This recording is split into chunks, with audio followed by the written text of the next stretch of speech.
You're juggling work deadlines, endless messages, the never-ending news cycle, and people asking, "Are you okay?"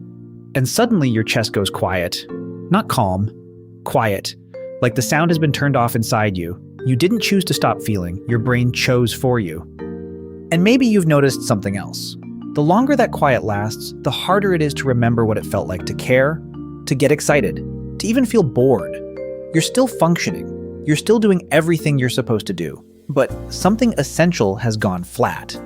You walked away from a meeting where your colleague leaned in and said, "Hey, you seem distant lately." You nodded, smiled, and went back to your tasks. Inside, a small part of you was screaming to stop, to shut down, to go somewhere else, anywhere except this room, this job, this life. And your body obliged. Here's what most people don't talk about enough, that silence wasn't a sign of weakness, it was a survival instinct. Your nervous system, pressed into overdrive, decided that the safest way to endure was to muting the part of you that could feel pain. So you shut down. Not because you were broken, but because you were trying to survive. And for a while, that worked perfectly. When you think back to moments when you were overwhelmed, when the to-do list stretched taller than a building, when your partner or parent needed something urgent, when the world seemed to spin faster than you could keep up, what did you do? Most of us have a default script. We try to push through, we grind, we force ourselves to smile and say, everything will be fine, and somehow the effort works. You get through the day, you finish the project. You return home, exhausted but functional. But here's the thing, the armor was also wearing you down. The more you relied on that silence, the more it settled into your bones. Shame crept in. You started wondering if this is you. Were you the kind of person who couldn't handle pressure? Was this numbness a character flaw? Did you actually suffer when you shut down, or did you just learn to dissociate into the background so you wouldn't collapse? The honest truth is that your identity has been hijacked by a survival strategy. You haven't lost your sense of self, you've simply given away pieces of it to keep your feet on the ground. And while that's necessary in times of crisis, it's not sustainable. You can't live on the edge forever. Eventually, the cost of staying silent starts to pile up. And that's when something different starts to happen. Let's talk about the gift first, because yes, this shutdown did save you. In the moment, it was a miracle. By turning off the noise, you protected your core. You kept functioning when you didn't have the energy to fight, the money to seek help, or the stability to rebuild. Many people call this emotional resilience or compartmentalization, technical terms for what you experienced intuitively. A temporary pause button that let you survive the storm. When you shut down, you gained something valuable, the ability to make decisions without being paralyzed by emotional overload. You could focus on priorities, meet obligations, and hold it together. In that narrow window, you weren't broken, you were adapting. And that adaptation matters. If you can't regulate, you spiral. So the gift is this: you were not useless, you were resourceful, even if the resource was silence. But here's where the story turns. The gift of quiet comes with a steep cost.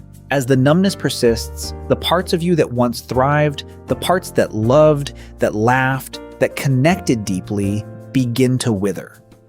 You stop noticing small joys. You lose the sparkle in your eyes during a conversation with a friend.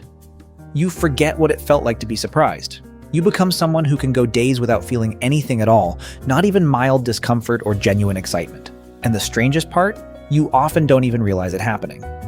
You think you're just normal. You think you're fine, but the pattern is there, humming beneath the surface. Every time you try to engage socially, you hesitate. Every time you attempt to enjoy a hobby, you procrastinate or deflect. The cost isn't obvious at first, but it accumulates like sediment, slowly, steadily, until your emotional landscape becomes a desert. The cost can also manifest physically. Chronic numbness is linked to sleep disturbances, digestive issues, headaches, and a general sense of heaviness. Your body is fighting a battle you haven't even acknowledged. You're not just mentally shut down, your physiology is signaling distress, and you're ignoring those signals because acknowledging them would mean admitting defeat. Picture this. It's late, you're working late, or perhaps you're just trying to wind down. You've been avoiding screens for a while, trying to escape the relentless noise of notifications, emails, and endless to-do lists. You finally decide to relax. You brew tea, put on music, and settle into a comfortable spot. The music fades, the lights dim, and then suddenly a notification pops up. Or a message alerts you, or a craving for connection surfaces. Before you can process your reaction, the shutdown engages. You're back in the office, in meetings, in arguments, in conversations where you should be listening, but instead are mumbling through a fog of indifference. You can't generate opinions. You can't track the thread. You respond with polite but hollow answers. Your colleagues notice, your partner notices, your friends start to wonder. Now imagine this occurring more frequently. Not once a week, but every week. Then monthly. Then whenever anything feels overwhelming, before a presentation, before a confrontation, and before a deadline. The numbness becomes a default setting. The world continues, indifferent to your retreat, but you become increasingly isolated within it. You watch your relationships drift. Friends who once called you first now schedule calls only when they have to. Partners who once shared meals now eat separately, each hiding behind a wall of silence. The drama unfolds in layers. First, the frustration of being misunderstood. Second, the guilt of withdrawing from people who love you but also expect you to engage. Third, the erosion of self-esteem, the realization that you can't feel, so how can you possibly matter at all? Finally, the crisis point, a moment where you need to feel, to cry, to laugh, to scream at injustice, to connect deep enough to be heard, and you discover that the thing you've been protecting you are the very thing holding you hostage. So what's actually happening in your brain? This is where we can bring in some science without getting too technical, because the goal isn't to lecture, it's to illuminate. Your nervous system has two primary modes: sympathetic drive, meaning fight or flight, and parasympathetic engagement, meaning rest and digest. When stress pushes beyond your capacity, your body defaults to sympathetic activation. But paradoxically, the same circuitry can also lead to a freeze response, or numbness, a state of immobilization that looks a lot like numbness. The prefrontal cortex, which governs emotional regulation and the ability to feel, gets temporarily suppressed. Your amygdala, the alarm center, stays online, but without access to the rational part of your brain. You're essentially trapped in a feedback loop. Stress triggers the threat response. The response freezes you, and the frozen state reinforces the belief that you're already unsafe, which in turn triggers more stress. It's a vicious cycle. Enter the shutdown reflex, the term I want you to carry with you throughout this journey. This is your brain's emergency stop. It activates when perceived demands exceed your perceived coping resources. The reflex isn't designed to last forever. It's meant to buy time until you regain equilibrium. But when the brake is pressed too long, it stops working as a brake and starts acting like a wall. The more you rely on it, the more entrenched it becomes. You're no longer reacting. You're running on a pre-programmed script that says, if you can't handle it, go silent.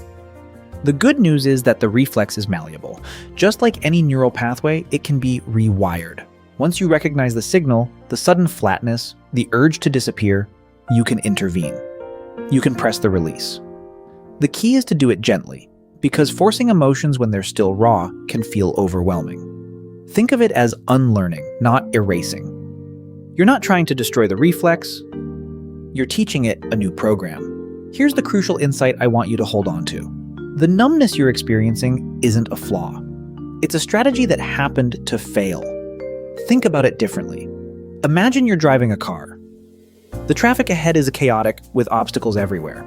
You could swerve, hit something, but you manage to keep moving. You keep your cool even though everything is terrifying.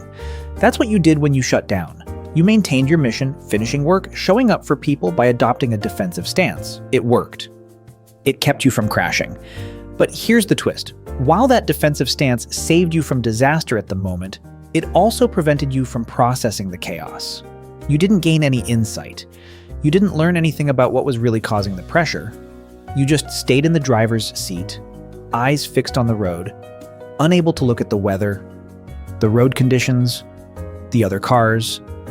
The numbness gave you safety, but it also blinded you. So the question isn't, should I stop shutting down? The question is, can I keep the safety net while also starting to see what's out there? At the midpoint of our conversation, I want you to pause and ask yourself, what would happen if I kept my functional abilities intact, but added the willingness to feel? Would the world be unbearable? Probably not entirely. Would I be more vulnerable? Or, yes, but would I be more capable of healing? Absolutely. The goal isn't perfection, the goal is progress. And progress always involves stepping into discomfort, for however brief a time. Here's the paradox that lies at the heart of your experience. The very thing that saved you from being overwhelmed is now what prevents you from feeling. The reflex that once allowed you to survive now acts as a prison. The silence that once protected you now isolates you. The strength that once kept you functional now dims your light. Conversely, the act of trying to feel, of reaching into that numbness and pulling something out, is the only way to reclaim your humanity. But the more you try, the more you fear failing. The more you struggle, the deeper the numbness runs. It's a tug of war between safety and authenticity. This contradiction isn't a problem to solve with a neat formula. It's a dynamic reality. You are caught in a loop where the solution requires continuing along the path that caused the problem. That's uncomfortable. That's frustrating. But it's also true. So how do you move forward? Here are 3 principles to guide your journey. Number 1, choose when, not forever. You don't have to turn the volume up to full blast right now. You don't have to feel everything today. You can practice micro shifts, take 5 minutes, sit in silence, notice where your body feels tight, and consciously breathe into that area. That breathing is a tiny rebellion against the reflex. Repeat it. Over time, those small rebellions accumulate into larger ones. Number 2, name the fear. Much of the numbness stems from the fear of feeling overwhelming pain, fear of sadness, fear of anger, fear of grief. That fear itself is often louder than any actual threat. By naming the fear, saying to yourself, "I'm afraid that if I feel, I'll fall apart," you begin to separate the sensation from the story. The fear becomes data, not destiny. Number 3, create safe spaces for feeling. You can't eliminate overwhelm overnight, but you can build pockets of safety where emotions are welcomed. Start with a journal. Write down what you feel, even if it's just, "I'm tired," or "This is boring." You don't have to share it yet, just externalize it. Gradually, you can extend those spaces to trusted friends, therapists, or community groups where sharing doesn't lead to judgment. Imagine 6 months from now, you walking into a room and feeling the air shift. Not because something terrible happened, but because you've begun to reconnect with the full palette of your emotions. When someone says something that stings, you don't just nod, you feel it. When something surprises you, you feel it ripple through you. When you succeed, you feel pride without dismissing yourself afterward.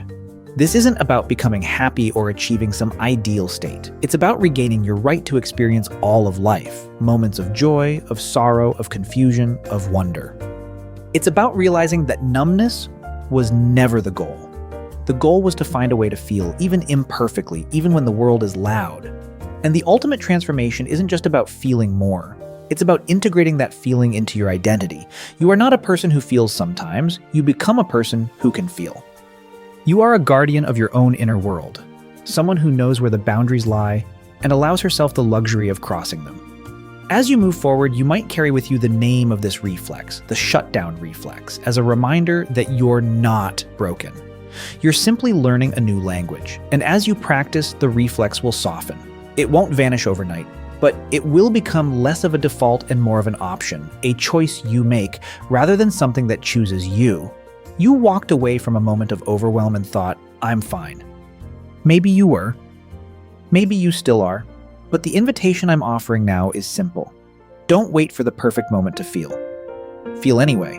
Let the quiet be a temporary visitor, not a permanent resident. Let the numbness be a chapter, not the whole book.